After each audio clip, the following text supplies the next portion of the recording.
dari titik puncaknya. Jumlah angka kesembuhan juga meningkat dan jumlah kematian terus mengalami penurunan. Kami juga melihat tren penurunan terjadi pada positivity rate perawatan pasien, kasus konfirmasi, dan angka kematian pada hampir seluruh provinsi di Jawa dan Bali. Namun berdasarkan hasil kunjungan lapangan yang pada beberapa waktu yang lalu, masih ada perbaikan-perbaikan yang perlu dilakukan pada beberapa wilayah. Oleh karena itu, langkah-langkah intervensi telah diambil antara lain dengan melakukan mobilisasi pasien-pasien isoman ke pusat-pusat isolasi yang disediakan oleh pemerintah, kota, kabupaten, dan memastikan ketersediaan obat serta oksigen konsentrator. Sehingga kami harapkan dalam minggu depan akan terjadi perbaikan yang signifikan, terutama untuk wilayah Bali dan Malang Raya. Bali sampai hari ini saya kira menunjukkan hasil yang baik sekali karena mereka sudah bisa memindahkan hampir 1.400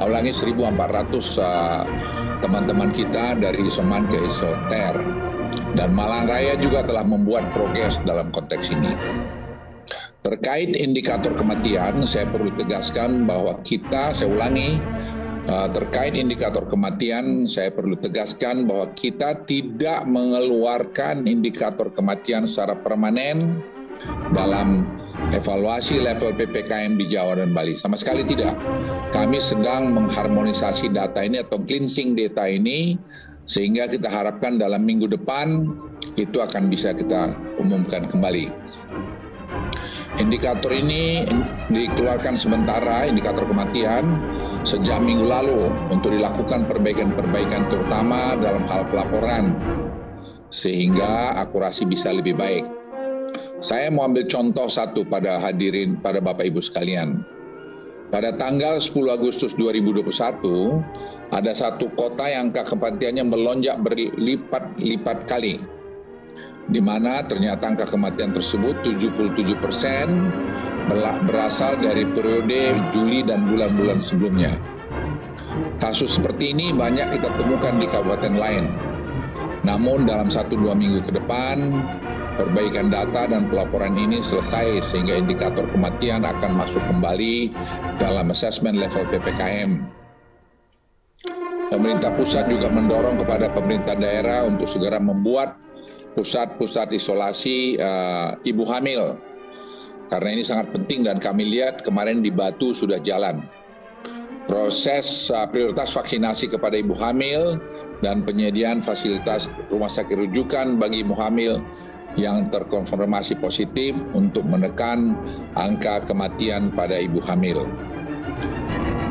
Perlu saya sampaikan juga bahwa mobilitas masyarakat di Jawa Bali sebagian besar sudah kembali pada kondisi normal, sama seperti sebelum kenaikan varian Delta terjadi.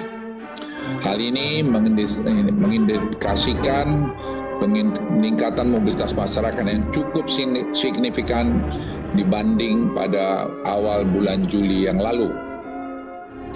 Di satu sisi menunjukkan ekonomi pulih dengan cepat, namun berisiko terhadap meningkatnya kasus pada 2-3 minggu ke depan. Jadi kita harus semua super hati-hati menghadapi ini dan harus mengikuti protokol kesehatan dan juga tadi menyangkut masalah vaksin. Untuk itu momentum yang sudah cukup baik ini harus terus dijaga.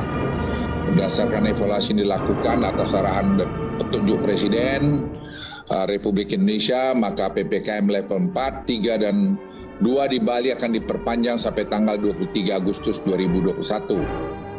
Dalam penerapan perpanjangan PPKM seminggu ke depan, terdapat tambahan kabupaten kota yang masuk ke level 3 sebanyak 8 kabupaten kota, sehingga total kabupaten dan kota yang masuk dalam level 3 dan 2 mencapai 61 kabupaten kota.